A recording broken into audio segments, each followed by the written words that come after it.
Boa noite, bom dia, boa tarde a todos. Sejam bem-vindos ao segundo episódio da quinta temporada do Bate-Papo sobre Composição. O Bate-Papo é um projeto de extensão do Departamento de Composição da Escola de Música da UFRJ, que visa dialogar com músicos sobre questões relativas ao mundo da composição musical. O projeto propõe travar um diálogo com músicos de diversas vertentes, tanto da música de concerto como do jazz, da MPB, sem restrição estética. Os vídeos dos bate-papos dos 4 anos anteriores, 2020 a 2023, e desta quinta temporada, 2024, estão disponíveis no nosso canal do YouTube. Inscreva-se e ative o sininho para receber notificações sobre os próximos programas. Os programas de 2023 em diante estão disponíveis também em formato podcast no Spotify, na Apple Music, dentre outras plataformas. A equipe que realiza esse projeto é formada por mim, Liduíno Pitombeira, e pelo professor Ian Wagner. Temos a honra de receber hoje o compositor e professor Yuri Ber para falar sobre sua obra musical, suas atividades de ensino em música e sobre suas perspectivas no âmbito da composição.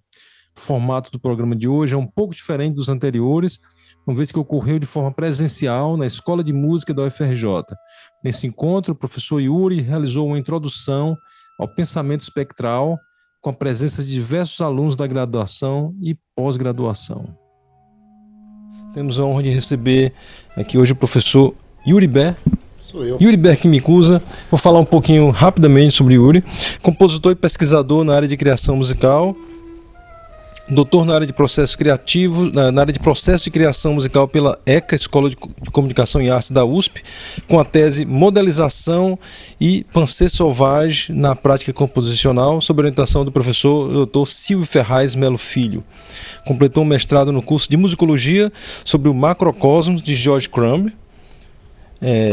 A dissertação Tempo, Diferença e Repetição no Macrocosmos de George Crumb, sob orientação do professor Dr. Luigi Antônio Irlandini, no Departamento de Música da UDESC, Universidade do Estado de Santa Catarina.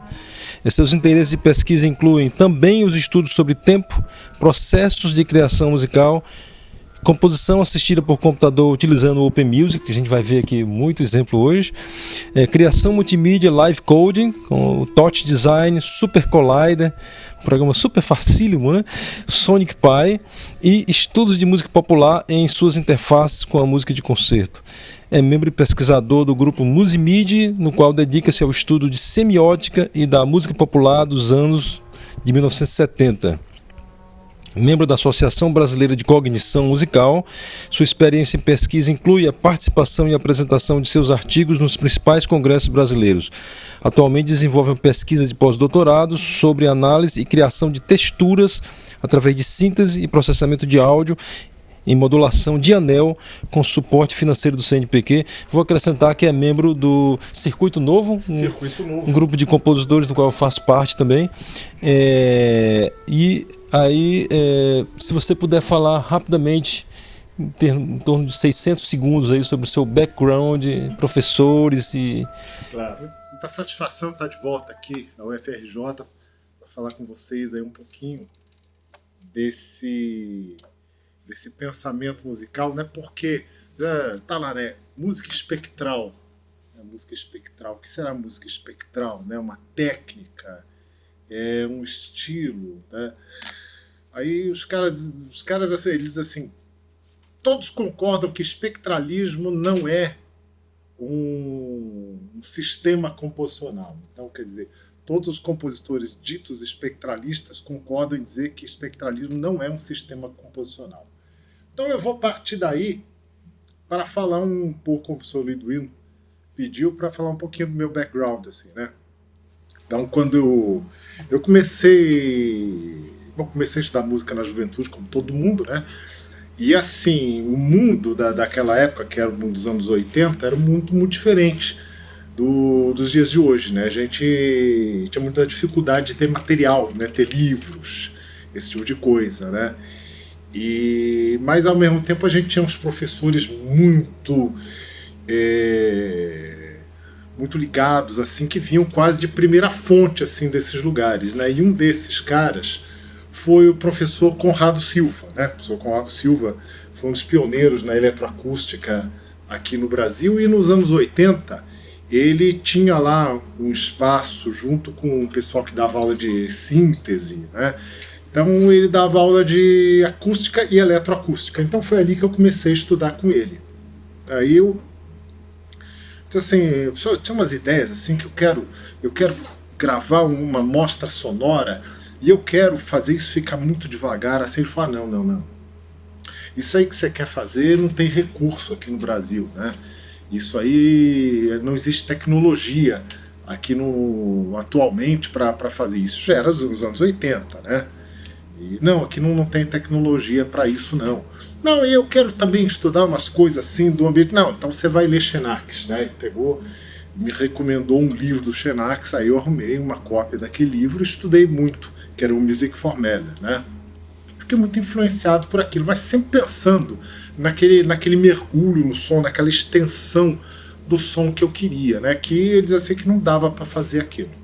Bom, estudei com ele ali os fundamentos da eletroacústica, estudei basicamente música concreta com ele, né? Que era o que a gente tinha recurso na época para fazer, e síntese, né? Então síntese eu estudava lá com eles, e com ele, mais propriamente, estudava eletroacústica básica e música concreta. Bom, o tempo foi passando ali, e aí, é claro, eu entrei na faculdade. Na faculdade eu parei com tudo aquilo, né? Eu voltei pro século XVII, século XVIII, comecei a estudar toda aquela música lá, que foi muito legal, né? Então pegar todos aqueles 400 anos de música, e fiquei ali, assim, acabou, esqueci aquele tipo de música lá, tal. Tava numa onda de Mahler, né? E na época a faculdade era composição e regência, e então eu também graduei em regência, e foi isso que eu fiz profissionalmente durante muito tempo, né? De coral, de orquestra e tal, e assim, esse tipo de coisa. Bom, chegou uma determinada época, eu escutei o George Crumb, né? E aquela era uma música que começou a fazer muita diferença para mim, né? Aí eu entrei na vida acadêmica justamente no mestrado, fazendo uma pesquisa sobre o George Crumb. O que isso tudo tem a ver com o espectralismo? Começa ali daquele meu interesse do som com o Conrado Silva, e pega ali no George Crumb, onde ele vai trabalhar uma coisa que já está além desse endereço nota musical.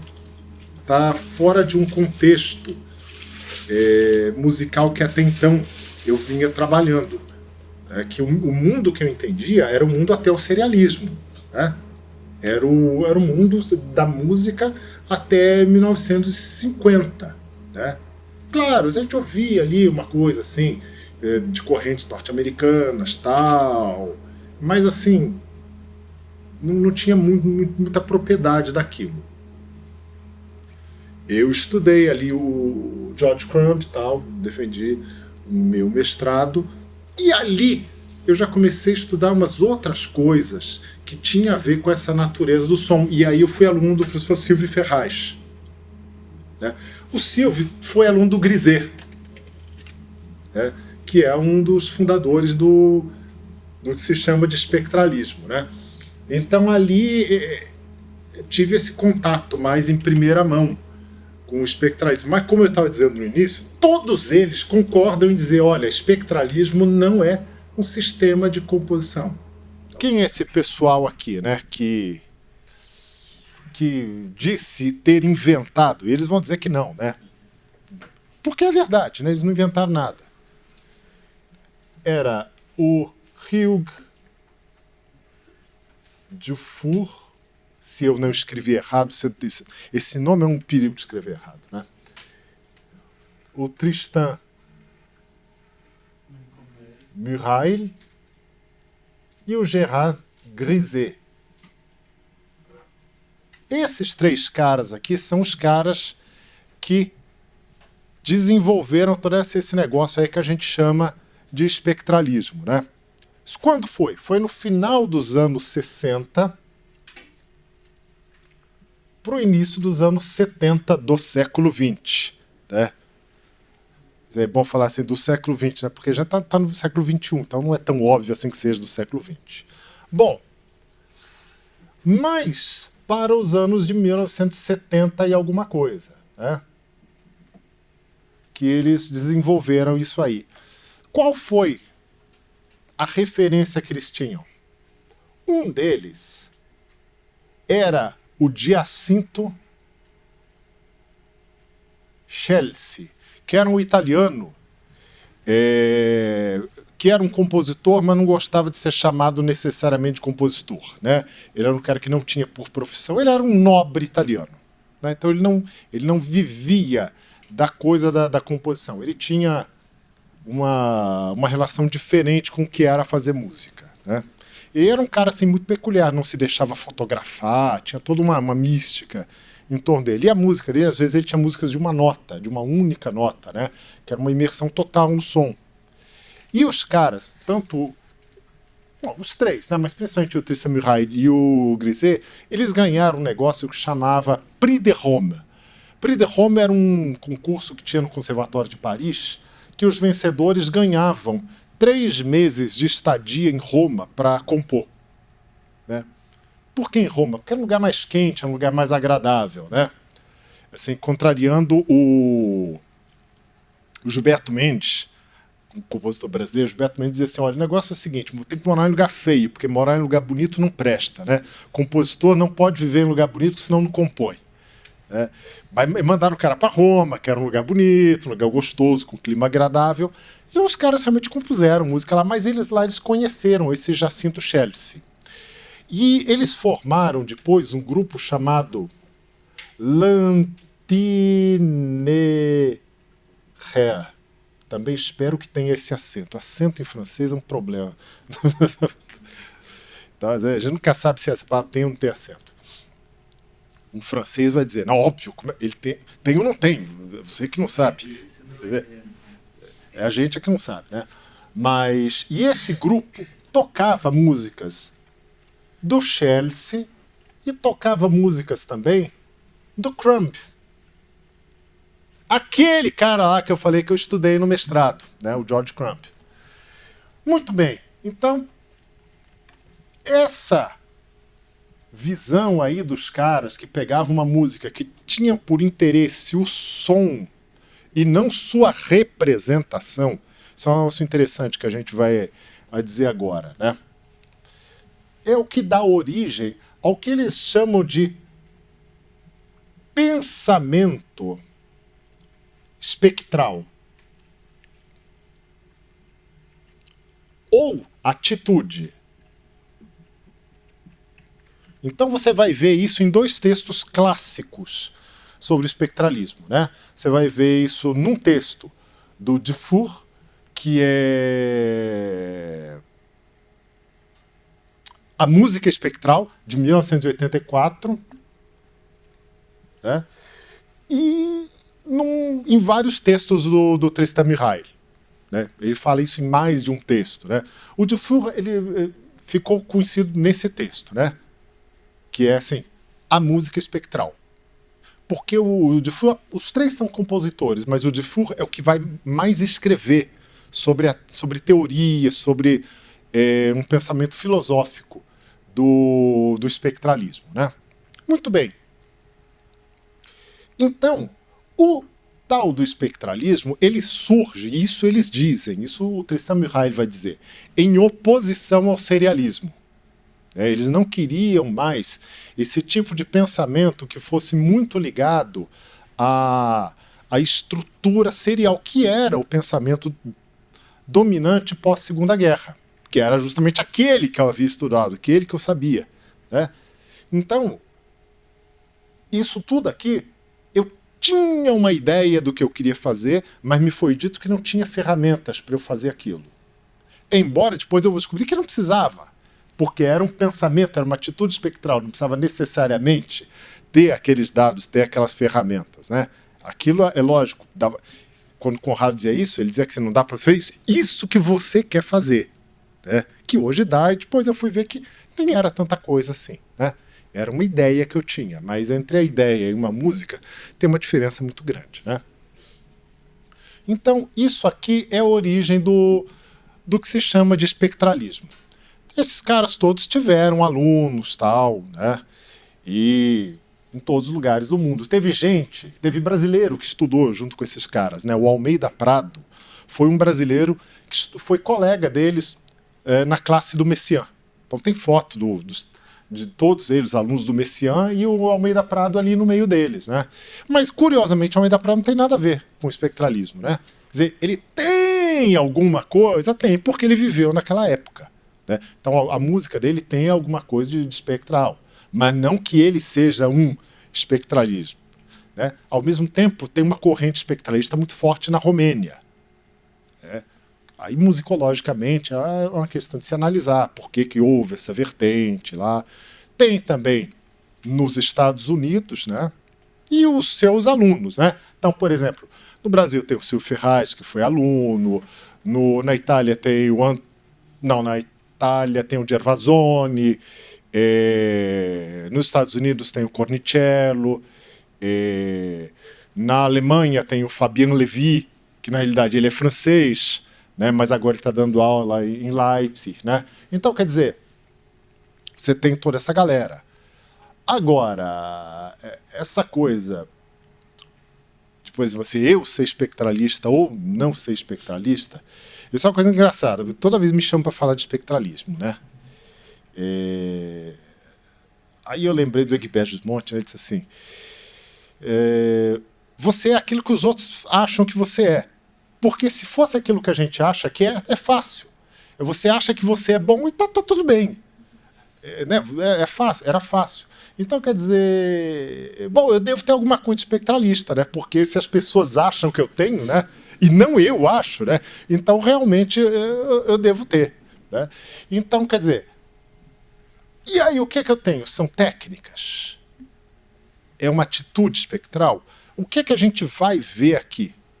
Eu acho que a gente vai ver um pouco de tudo, né? Porque se a gente fosse só falar da história do espectralismo, já seria um tempão, já seria uma grande digressão, né? Então eu vou começar pegando um gancho da aula que o Liduino acabou de dar, que é sobre teoria dos conjuntos, né? Então ele estava ali falando de teoria dos conjuntos. E já que o espectralismo é francês, eu vou partir de uma dialética francesa e vou perguntar para vocês o que é que o conjunto não tem? Qual é a única coisa que o conjunto não tem? Vale até o Liduino dizer também. Qual é a única coisa que o conjunto não tem?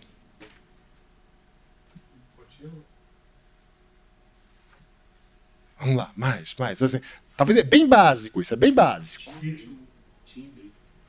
Ele não tem tudo isso, tá certo? A definição de classe de nota, o que é? O que é uma classe de nota? Não é uma altura. Qual a diferença da classe de nota para nota? Registro. Não tem registro. Pior que isso, o conjunto não tem som. Tá? O conjunto ele é uma abstração. E o que é que o espectro tem que o conjunto não tem, em oposição a isso?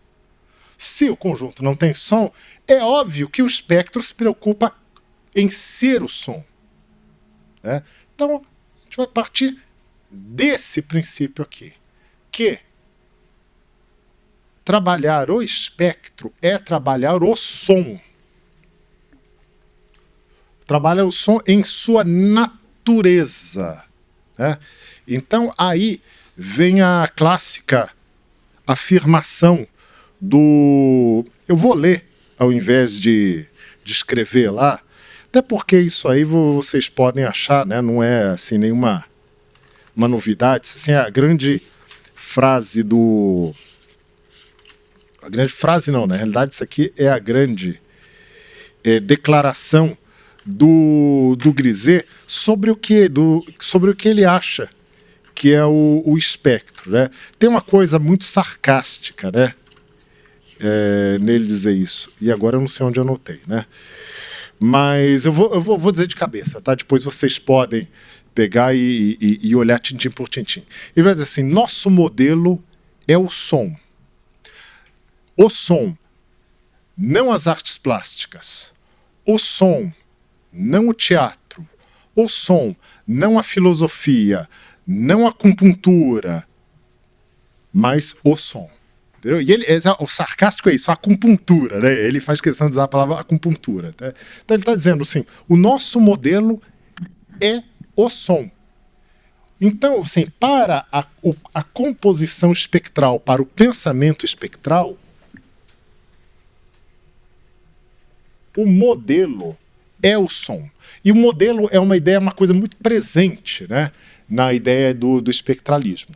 E quando ele fala o som, ele está falando o som que se desenvolve no tempo. Tá? Tá aí outra coisa que o conjunto não tem. Né? Tempo. O Xenax, ele vai dividir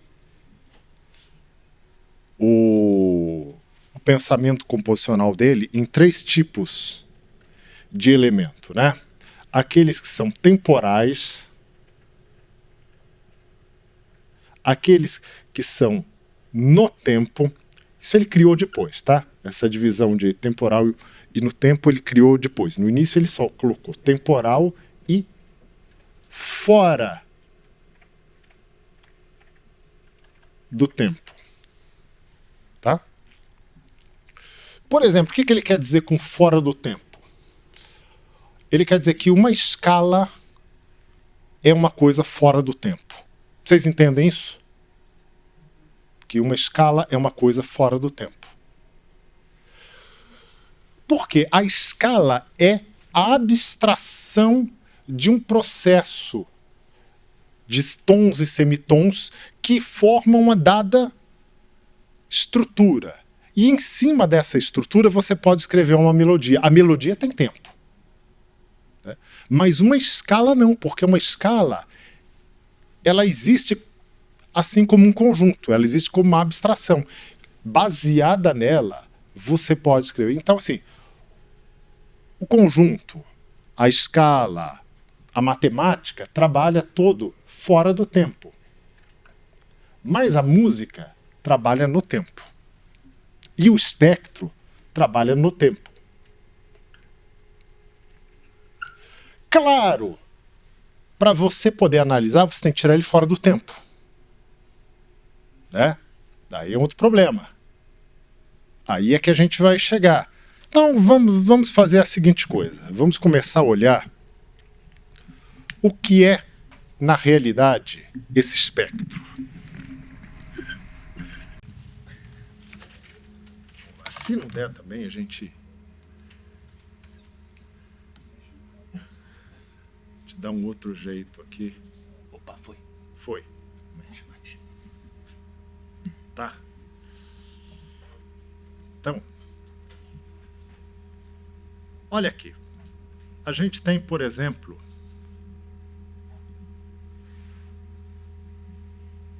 uma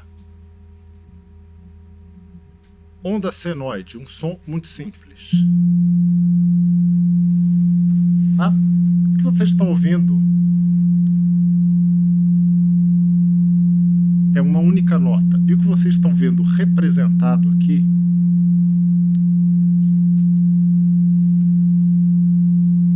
por essa linha reta é simplesmente uma relação entre a frequência e a intensidade. Tá? Então seria uma parcial. Mas como é uma senoide, ela só tem uma parcial mesmo. Ela.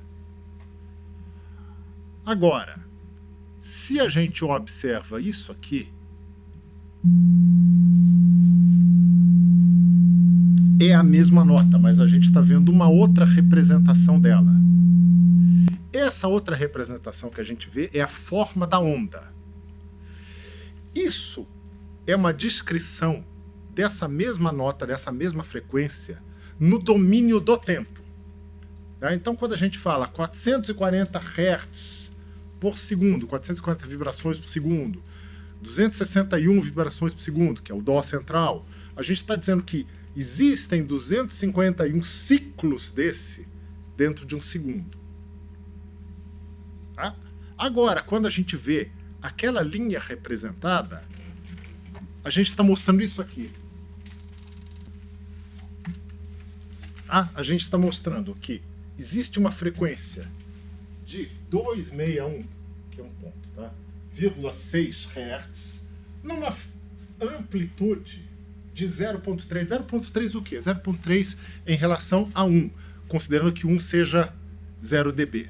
Tá? Então é uma medida um tanto quanto relativa a isso aqui. Mas ele está dizendo que essa frequência, cuja duração eu não sei quanto é, a duração é até o quanto eu deixo ela tocar, né? Tem essa amplitude. Essa é uma representação no domínio da frequência, enquanto essa aqui é uma representação no domínio do tempo. Isso aqui é tempo, isso aqui é amplitude. Então, quando a gente diz que tem 261,6 Hz, a gente quer dizer que em um segundo existem 261 ciclos desse aqui. Tá? É isso aqui que geralmente a gente vê representado num osciloscópio ou numa forma de onda comum. Muito bem. Quando a gente tem a noção disso aqui, a gente consegue ter mais clareza para pensar o que é o espectro. Então a gente vai ver que os sons, eles são complexos, né? Se a gente pegar, por exemplo, um som, mesmo que seja razoavelmente simples, e colocar num programa como esse, que é capaz de mostrar as parciais, né? Um programa freeware, né? Open source, a gente pode ver, vou pegar aqui um som simples, tá?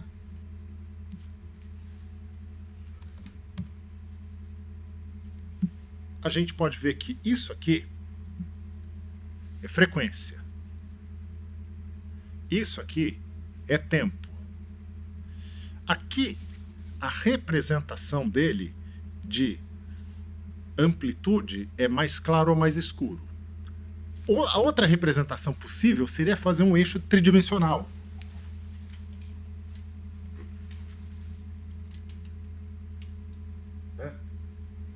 Em que você tem tempo, frequência, amplitude. E aqui você teria várias frequências com várias amplitudes mudando ao longo do tempo. Então você teria um eixo tridimensional.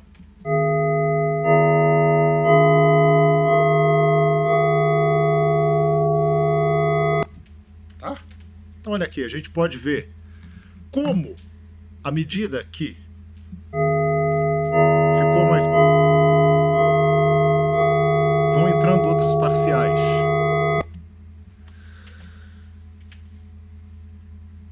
Aqui você vê o que tem dentro do som. Aí eu pergunto, legal, como é que a gente faz isso virar música? Como é que isso...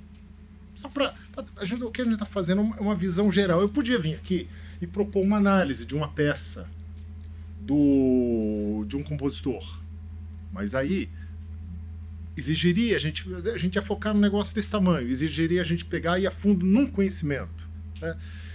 Estou procurando passar uma visão mais geral do que seja as possibilidades de um pós-espectralismo. Tem gente que também não gosta dessa palavra pós-espectralismo, né? Porque para ficar pós-espectralismo, pós-estruturalismo, pós qualquer coisa, né?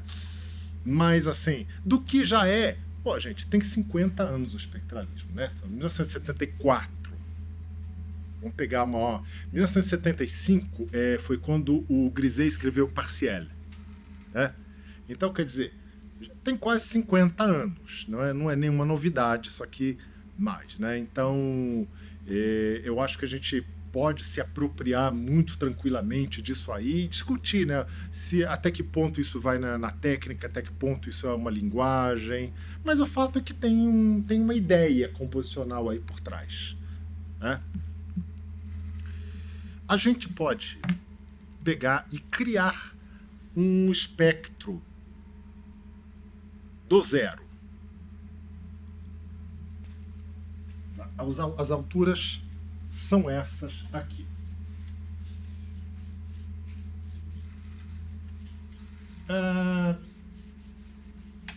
Alguém arrisca me dizer o que é isso? Só que, vamos começar assim, uma pergunta simples. Isso é um acorde? Pode ser um acorde, né? Ok. É tonal? Depende, né? O que vem antes, o que vem depois. Depende, né? A gente não sabe, não dá para interpretar, né? Você não sabe o que vem antes, não sabe o que vem depois. Mas uma coisa a gente pode garantir: está no sistema temperado. Tá?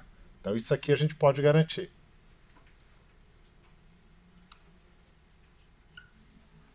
Tá? O Tristan Murail vai chamar isso aqui de agregado. Eu chamo isso aqui simplesmente de estrutura vertical. Tanto faz, o nome que a gente quiser dar a isso aqui, né? A gente sabe que é um conjunto de notas que tem altura definida, né? Até agora que a gente sabe é isso, que tem altura definida e pertence ao sistema temperado. Tá? E que apareceu magicamente nesse negócio porque eu cliquei numas caixinhas aí e fiz ele aparecer. Muito bem. Isso aqui é o que se chama de processo tecnomórfico. Foi usado um processo que deu origem a isso. Isso aí é uma modulação em anel. Tá? Isso aqui é um transformador. Tá? Aqui tem um negócio que chama diodo.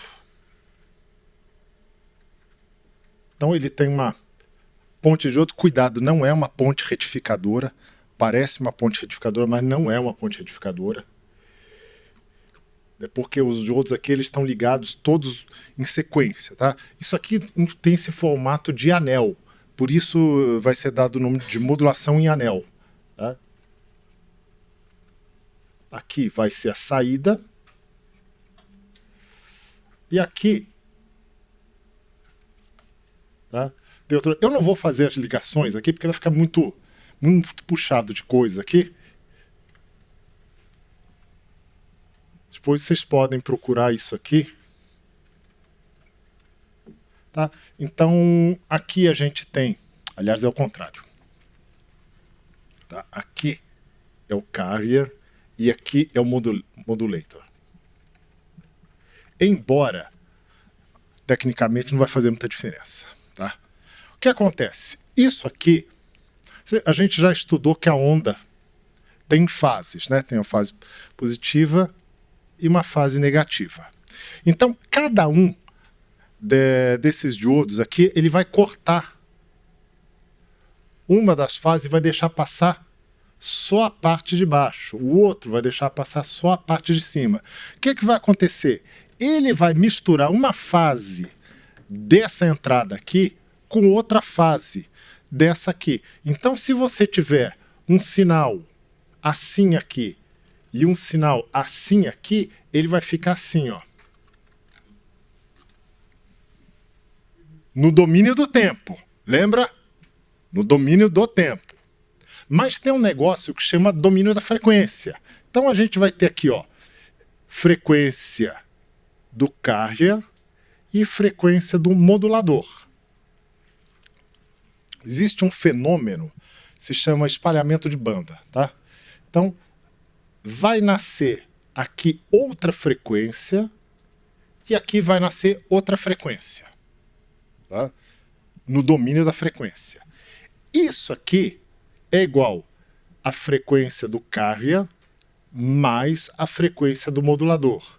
Isso aqui é igual à frequência do modulador menos a frequência do carrier. Sem sinal. Porque se der negativo, por um fenômeno físico, ele rebate para o lado de cima, tá? Porque não existe frequência negativa. Então, o resultado vai ser sempre positivo. Isso aqui, a bem da verdade, é uma modulação de amplitude. Tá? A modulação em anel é um caso específico. Embora tudo isso aqui seja tratado como a mesma coisa, na modulação em anel, tá, o que vai acontecer? O resultado vai ser só isso e isso. Ele suprime o carrier modulador, tá? Na realidade, o que aparece aqui na saída são só as duas frequências resultantes. Tá? Mas o processo que os espectralistas vão propor e vão chamar de modulação em anel, ele incorpora isso. Aí depois, assim, por uma diferença técnica, olha, o nome disso aí, na realidade, não é bem modulação em anel, isso aí é modulação de frequência. Ok, mas ficou classicamente conhecido como modulação em anel. Como é que se calcula isso? Frequência do carrier mais frequência do modulador. Frequência do modulador menos frequência do carrier. Ok, vamos aqui.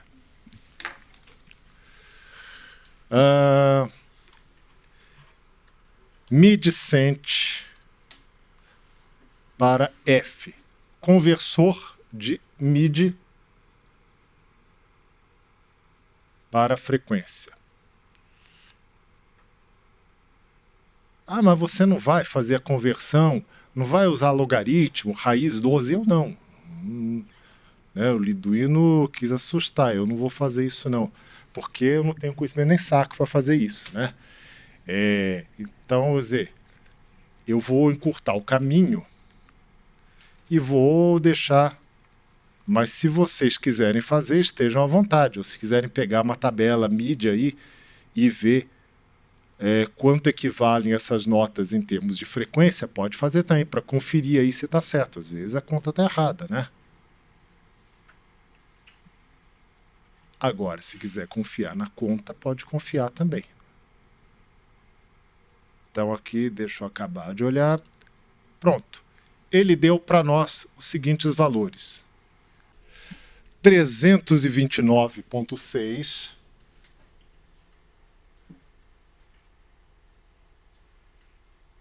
e o modulator igual a 466,1. Ok. Qual é a operação que a gente tem que fazer? 466,1 mais 329,6. Né? Então isso aqui é operação de soma. E a operação de subtração, vamos fazer por aqui, que vai dar mais fácil. 466,1 menos 329,6. Alguém quer fazer a conta?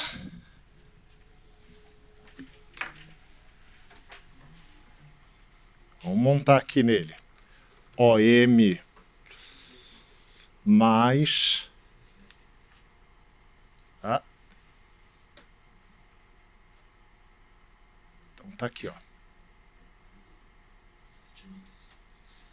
OM menos. Façam aí para a gente conferir.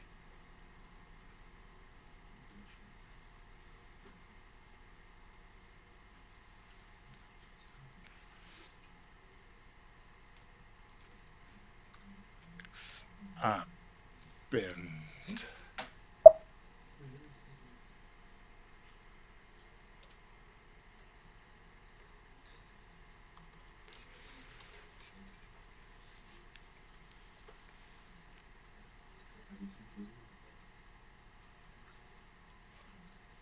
Tá? Vamos fazer isso aqui e colocar aqui de novo nessa caixa de texto, para a gente poder ampliar.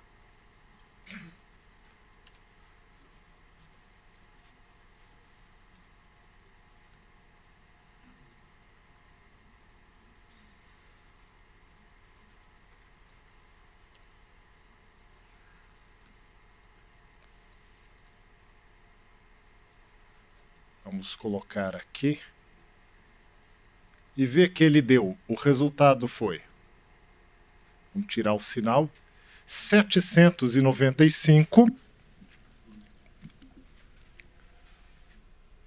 795.7. Você escreveu 797.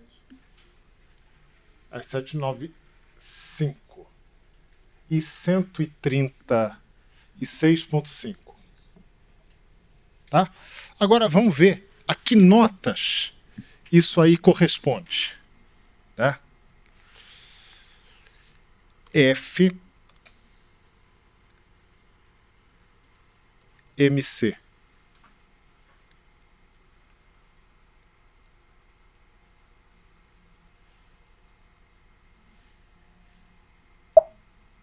O FMC vai converter valor de frequência para MIDI. Né? Para MIDI. Então eu tô voltando para MIDI, fazendo a operação inversa, né?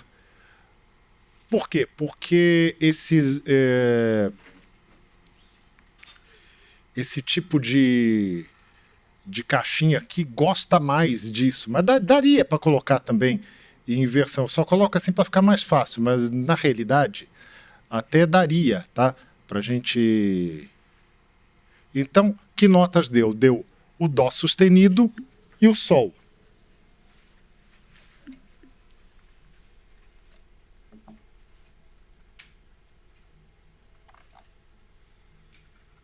Que são justamente essa aqui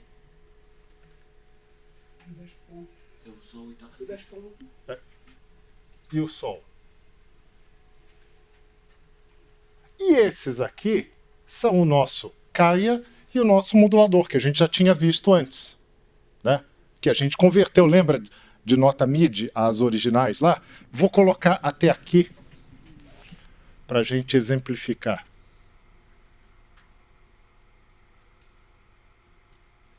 Yuri, tem correspondência total com a escala temperada cromática? Não, porque eu mandei fazer no sistema temperado, tá? Eu mandei aproximar, mas na realidade a modulação em anel ela não segue esse princípio aqui. Ela trabalha com microtom, tá? Então é o Mi e o Lá sustenido, tá? Lá sustenido substitui pelo Si bemol, tá? Por uma questão de enarmonia. Precisava? Não, não precisava. Foi só... como é que é o nome disso? Igualdade de classe, né? Igualdade de classe. Então, isso aqui foi uma estrutura vertical, ou pode se transformar em um acorde, desde que você toque, né? Porque, por enquanto, eles são 4 alturas. Agora, para responder a pergunta do professor Liduino, o meu trabalho de pós-doc foi mapear todas as modulações em anel na extensão do piano em conjuntos pela nomenclatura forte, para ver o que é que dava, né? Para ver se tinha recorrências, esse tipo de coisa, né? Interessante que você tem um trítono, Mi, Si bemol e dá outro trítono na ponta, Dó sustenido, Sol. Não foi por acaso que eu peguei essas notas, né? Só por curiosidade, vai aparecer acorde maior e vai aparecer acorde diminuto, né? E acorde defectivo, acorde que tem quinta, mas não tem terça, né? Mas não existe um único acorde menor com terça menor. Por isso tudo no sistema temperado, tá? Porque se a gente usar a modulação em anel fora do sistema temperado, vai gerar uma espiral, né? E aí você não consegue mais, depois de um certo número de modulações que vão se afastando, você não consegue mais ter uma relação. Então eu limitei tudo, porque eu queria saber uma coisa que pudesse ser usada no piano. Né? Porque a minha ideia ao fazer isso era pensar na possibilidade de usar o som temperado do piano junto com sons não temperados eletrônicos ou de outros instrumentos, né? Para ver se a gente tinha ali um certo conjunto. Né? Mas aí, qual é o problema do conjunto? Se você pega a forma prima disso aqui, qual é a forma prima disso?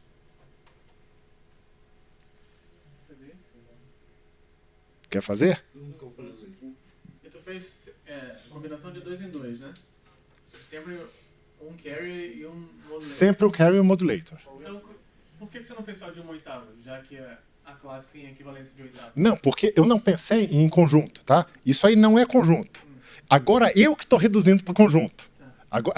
Agora, nesse momento, eu vou chegar no conjunto. É esse dó sustenido início. Isso. Eu quero chegar no conjunto agora para explicar uma coisa, do ponto de vista espectral. Se fosse esse Mi, Si bemol em outra oitava, talvez o resultado dê diferente, ou ele daria o mesmo dó sustenido de Sol? Você lembra disso? Não, dá diferente. Dá Então, diferente. por isso que ele não usou classe, né? Mas mesmo temperado dá diferente? Dá diferente. Dá diferente. Dó sustenido, Mi, Si bemol, Sol, não é isso? Aí isso aqui é o que eu... 0269. 02 são coisas. Né? 0, 2, 3, 6, Forma prima. 9. Ah, tá. Tá? Que número da classe forte é isso aqui? Isso aqui é um 4, 2, 8. tá? Isso aqui é um 428. 428 é uma abstração. Né? Não existe 428. 428 pode começar com dó sustenido, pode começar com fá. Isso aqui não. Tem um endereço certo, as notas têm uma distância certa. Alguém já leu o Estética da Sonoridade do Didier Gig? Não, mas conhece. Você conhece o Didier? Então, ele já deve ter falado para você de densidade. É basicamente isso aqui que o Didier faz, tá? Ele pega a quantidade de notas, pega a primeira até a última, divide a distância entre uma e outra, faz uma porcentagem e arredonda, tá? Então, o resultado disso é que uma tende a ser maior e a outra menor, dependendo da distribuição de notas que você tem. Tá? Então, quanto mais aberto, aqui, ó, a densidade é menor. Isso aqui é 0,16. E as que são muito próximas, tá? Elas têm uma densidade maior. E o que isso quer dizer? Quer dizer auditivamente que você sabe. Se você fizer um cluster e tocar, ele vai soar muito mais denso do que se você pegar e espalhar o cluster em 4 oitavas ou 6 oitavas diferentes. Né? Então, isso faz muita diferença espectralmente. Né? Então, quer dizer, o pensamento espectral ele parte da ideia de que o som ele tem uma materialidade que não pode ser reduzida, ou não é que não pode, que não deve ser reduzida a esse tipo de estrutura quando se pensa espectralmente. Quando se pensa espectralmente. Porque é claro que você pode fazer isso. Não tem problema nenhum. Você pode incorporar estruturas desse tipo no meio de uma peça espectral. Né? Tem quem diga que você não possa fazer. Assim como não se deve ter estruturas tonais dentro do decafonismo. Né? Explica isso aí pro Alban Berg. Porque ninguém avisou para ele, pois. Tem seções tonais dentro do concerto para violino, tem seções tonais dentro de Lulu. Né? Então, assim, dentro da série do concerto para violino, ele colocou um acorde de sol menor. Por quê? Porque ele queria uma seção tonal lá dentro. Né? Então, quer dizer, a gente pode... Mesmo isso aqui é uma abstração de um tecnomorfismo. O que é o tecnomorfismo? Vocês sabem o que é antropomorfismo? Botar alguma coisa com cara de homem, né? Exatamente. Um desenho, animal. É lobo que anda a pé, que toma chá, né? Assim, coelho não toma chá, né? Lobo não compra coisa da Acme e faz armadilha para o Papaléguas, né? Não, você está entendendo? Mas no desenho animado ele faz. Ou seja, estruturas mecânicas não geram agregados sonoros, eles geram sons. Eles geram sons, mas não geram estruturas. Quando você transfere para um código musical ou para um pensamento musical, né, um comportamento assim, eletrônico, você está fazendo o que se chama de tecnomorfismo, né? Essa palavra tecnomorfismo, ela assim, vamos dizer assim, acho que o Silvio cunhou isso, aí depois a Tatiana Catanzaro usou e o Brian Holmes, né, usou na tese dele, né? Então ficou consagrado nesse triângulo aí, tá? De quem é a autoria? Silvio Ferraz, by Brian Holmes, Tatiana Catanzaro. Então sempre que eu cito nesse sentido assim, né? Então você transfere para cá, você criou um modelo e a partir desse modelo você obteve isso. A gente podia ter feito o contrário também, a gente podia pegar a análise de um som, né, e transformar a análise de um dado som que é um espectro, né? O som tem uma manifestação espectral, né? A gente pode pegar e transformar essa manifestação espectral num código. Então a gente vai obter um modelo.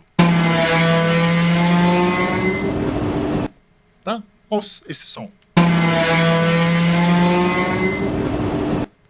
Sabe o que a gente está vendo? Ela está da forma de onda. O que é? É representação no domínio do tempo. Tá certo? E o que a gente quer? A gente não quer o domínio do tempo, a gente quer no domínio da frequência. Né? Como é que a gente vai obter isso? No domínio da frequência. Usar um negócio espectral, análise espectral, né? Exatamente, usar uma coisa que forneça pra gente uma análise espectral. Tem várias, né? Tem esse SPEAR aí que eu falei, né? Já está muito bagunçado isso aqui. Deixa eu aproveitar e apagar um pouco disso aqui para deixar só... Yuri, essas duas correntes, ou seja, partir das frequências para gerar o som, ou partir do som para gerar as frequências, ainda hoje é o que define a música espectral, né? A composição espectral. Essas duas grandes tendências, partir de um som ou então partir de frequências. Vamos dizer que isso aqui são técnicas, né? São procedimentos, né? O que define o espectralismo, na realidade, é usar a transformação de um som para outro, pensar a transformação de um som em outro. Através de técnica, por exemplo, esse Mi si bemol foi transformado no Dó sustenido Sol, né? Através da modulação em anel. Foi. E aí você poderia continuar isso. Pode continuar isso, né? Agora, você pode pegar também esse som do bonde aí, ler e falar assim, como é que eu vou sair do som do bonde e chegar nesse som da modulação em anel?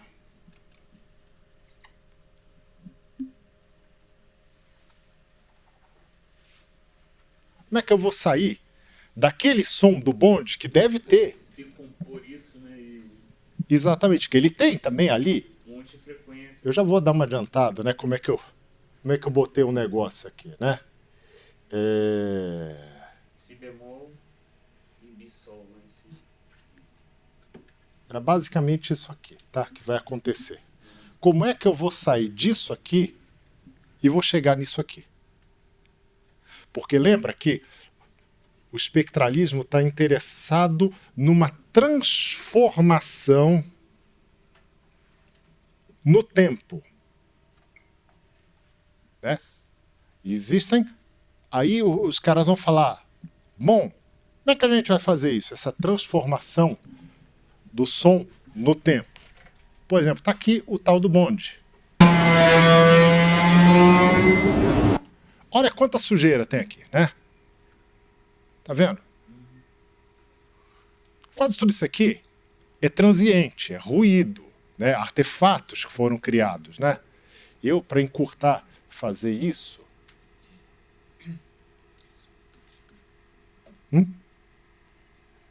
Não, pode falar. Pode. Não, que esse é o vídeo do QuickTime que parou. Ah. Aí, só pra você não se confundir com essa tela. Tá. Olha, eu vou fazer o seguinte. Só para encurtar o serviço aqui.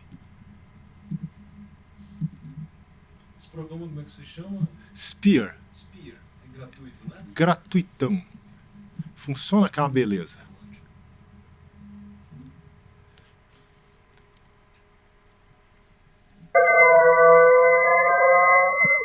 Tá? Peguei só o que interessava. O que não interessa, deixa pra lá. Né? Você não é obrigado a pegar todas as parciais. Porque também senão você vai orquestrar todas as parciais. Né? Aí você já tem uma técnica do espectralismo que se chama síntese instrumental. Mas aí você selecionou os mais intensos, no caso? Selecionei não só os mais intensos, mas também Perduram no tempo. os que perduram no tempo, os mais intensos e aqueles que têm uma distância significativa. Porque você também vai pegar um muito próximo do outro, não vai fazer muita diferença, percebe? Se você começar a olhar, você faz a experiência, vai tocando, você fala assim, isso aqui não vai fazer muita diferença. Isso aqui tá demais. Entendeu? Mas isso aí é deliberadamente. Isso é deliberadamente. Você podia fazer o contrário, pegar todos os que... Pegar os que não são... Pegar... Ia ser uma outra coisa. Outra coisa vai virar gente um ruído. Você pegar, manda selecionar por exemplo daqueles, todos os que não são foda, vai ficar... Se é o que você quer, tudo bem. E você obrigatoriamente vai usar nessa oitava. Se você não usar nessa oitava, você vai ver que vai ser diferente. Você vai ver que o resultado... Agora, existe uma coisa. Se você for fazer uma síntese instrumental, existe uma coisa de energia sonora. Se você pegar, por exemplo, uma flauta e colocar tocando essa nota aqui e pegar um trombone tocando essa nota, você vai ver que vai soar completamente diferente. Né? Então, se você quiser um resultado parecido com isso aqui, escreva no trombone aqui. Percebe? Porque aí existe uma questão que que é a crítica que geralmente é feita para síntese instrumental. Eles vão falar, existe uma coisa, os instrumentos têm a sua própria série harmônica.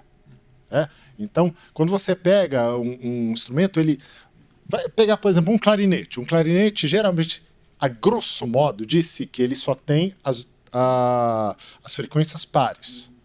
Né? Que não é verdade. Tá?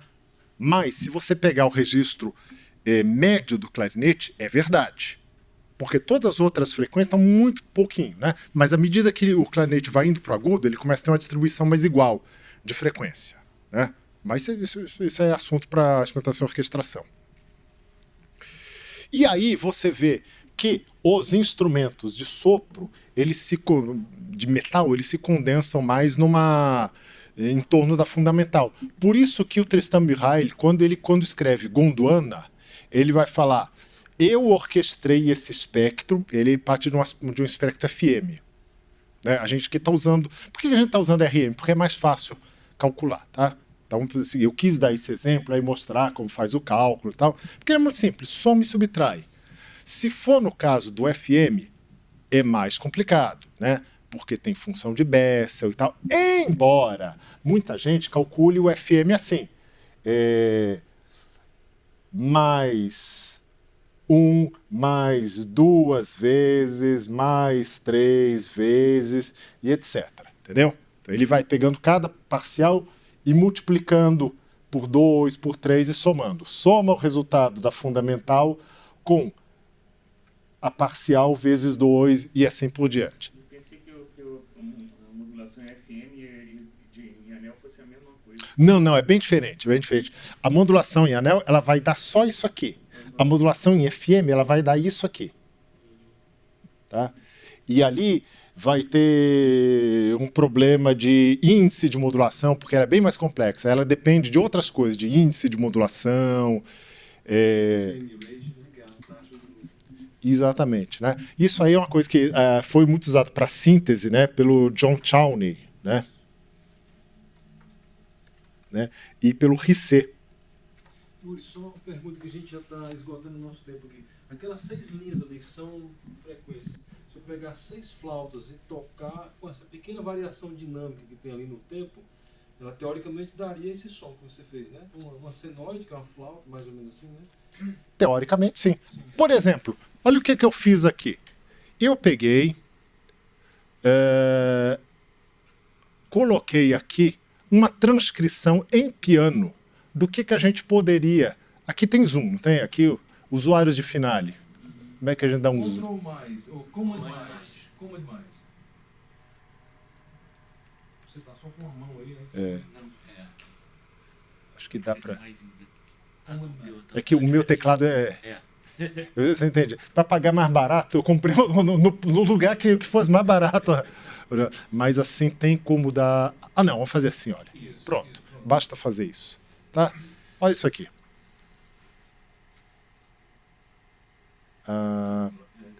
Tem que botar pra sair da Device, Audio Setup, Source. headphone. Pronto.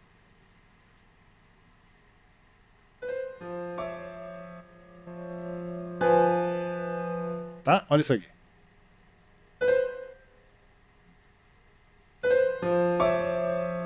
Isso aqui foi a minha leitura das parciais, tá? Então, olha, Fá, Si, Dó, Ré. Do som de bonde, daquele som do bonde? Daquele... Tá? E a ordem das entradas também dos sons. Aí, teve uma coisa assim, auditiva, porque outro preceito do espectralismo, parece até que eu tô dando os 10 mandamentos do espectralismo, né? Mas não é. Outro conceito do espectralismo é manter o senso perceptivo. Tá? Então é se orientar pela percepção. Aí vem também uma outra coisa de tempo, que é o...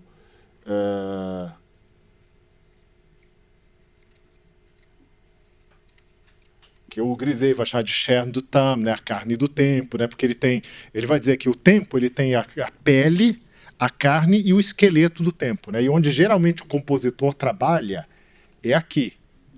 Né, e isso e aí ele vai dizer, é aqui que geralmente a gente tem escolhas pessoais, arbitrárias, que é onde o compositor tem. Né. Mas a análise espectral não mostrou quem entra primeiro? Mostrou, mas... Seguir até um certo ponto. Porque, por exemplo, olha aqui. Tinha coisas que... Não é esse aqui. Que até por uma questão de mão, né, não funcionava. Então, o que eu fiz? Eu suprimi um Dó sustenido, porque na realidade tinha um Dó sustenido, só que eu achei que esse Dó sustenido, que não era, a bem da verdade, um Dó sustenido, mas era um Dó mais alto, né, ele mais tirava a noção do espectro do que ajudava. Então eu suprimi e deixei só como uma apogiatura do Si Dó, né? E aí entrei o Fá depois, né? Porque na realidade esse Fá devia atacar junto com isso aqui. Né? Então eu fiz essa gambiarra para poder atacar isso aqui com essa mão. Foi porque você fez para piano. Fiz para piano. Né? Essa nota aguda é aquele apito que ele tem mais agudo. O som tá aí ainda, aquele original? Eu sei que tem muita janela aberta aí, de repente. Deixa eu ver qual delas é a do... Uma de tab você vai ver, eu acho. Do spare, né? Não é essa. Que tinha umas. Tá no Audacity, tá? Não, ele queria ver a análise. Ele filtrou. Como ele tá? Você Aperta- chegou, né? Ah, essa aqui, ó. Isso aí. Ó.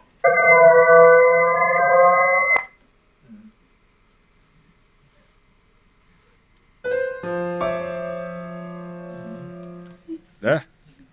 Claro que é uma leitura minha. Podia ter feito de outra maneira? Podia ter feito de outra maneira. Outra instrumentação ia soar completamente diferente. Completamente diferente. Porque não tem esse ataque do piano, né? Um instrumento que tivesse um ataque mais suave. Né? E na realidade, como eu fiz? Isso aqui, tudo aqui, eu não representei para não sujar muito, mas é tudo ligado, né? Isso aí com um piano, com um pedal, né? Podia ter usado um Disclavier? Podia ter usado um Disclavier, né? A gente, lá no CMU da USP, usa um Disclavier, né? Então, Direto a frequência? Disclavier é um piano... Imagina como teclado MIDI, só que ligado direto num piano com corda. Então é um piano de verdade que faz uma coisa que ser humano nenhum dá conta de fazer.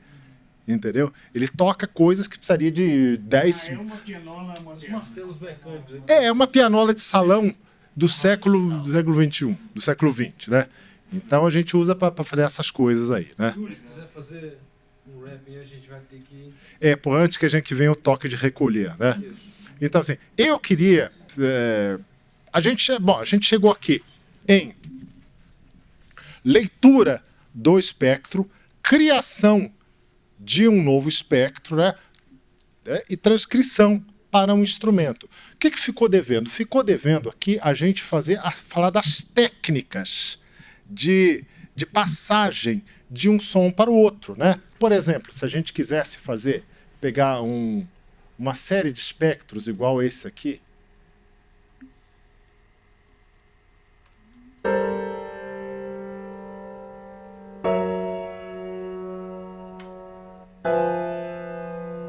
tá? Isso aqui, esse encadeamento harmônico dele, na realidade, tem um modelo. Isso assim, ele segue um raciocínio, não é uma coisa assim, porque eu quis botar essas notas, tá? Então, isso aí existe um procedimento espectral para chegar nisso. Assim como existe o procedimento de engendramento rítmico também. E outros procedimentos tecnomórficos para chegar numa peça, assim, percebe? Para entrar dentro desse processo, desse pensamento espectral, né? Mas isso vai ficar para uma próxima oportunidade, né? Antes que a luz se apague e nós nos tornemos espectros aqui dentro desse prédio. Não tem material sobre isso, não? Pra gente ler? Tem. Eu mando. Legal. Por favor. Acho que eu vou dar. Então vou fechar aqui, né? Bom, evidentemente ninguém esperava que um curso completo de espectralismo em 1 hora, né? Foi pelo menos para falar um pouco da filosofia, despertar, né? Evidentemente não é também um curso de Open Music, né? Assim, então ele foi usando o Open Music e aí para quem se interessar é uma outra coisa separada. A Tatiana já esteve aqui, já deu Que beleza. já deu 2 oficinas para gente. Há um tempo atrás, depois deu na Unirio essas oficinas, né, de Open Music, né? Eu tive vários alunos que fizeram, não sei se o Vinícius fez, mas o Igor fez com a Tatiana o curso, né? Eu acho que é uma pessoa que domina muito, né? Isso aí. A Tatiana foi aluna do Dufour, né? Não precisa explicar mais, né? Então ela é uma pessoa que teve contato direto com esse pessoal, né? Isso. Só o Grisé morreu, o Tristan Murray está vivo, e o Dufour foi professor dela também. Então, quer dizer, a Tatiana é uma pessoa que tem de primeira mão assim, todas essas coisas. Perfeito. Então, assim, Open Music você pode estudar, tem tutoriais no YouTube para começar, né? E aí... assim, não se prenda muito no Open Music, que um dia ele pode morrer também, tá? Aprenda a fazer os cálculos, né? Exato. Porque o Open Music é só para facilitar. Pode fazer em Python, pode fazer em Super Collider. Exatamente, né? Então, assim, para uma próxima oficina, né? De repente, você mostrar essas técnicas, como utilizar, como transformar isso aí, porque aí essas harmonias não estão conectadas funcionalmente, mas espectralmente, né? Tem uma razão de transformação. Né? Muito bem, eu acho que é isso. Se o Ian quiser falar alguma coisa para fechar, eu acho que, né? Aos nossos ouvintes também, que isso aqui vai ficar no YouTube, fica aí, parte 1, Espectralismo parte 1. Obrigadão.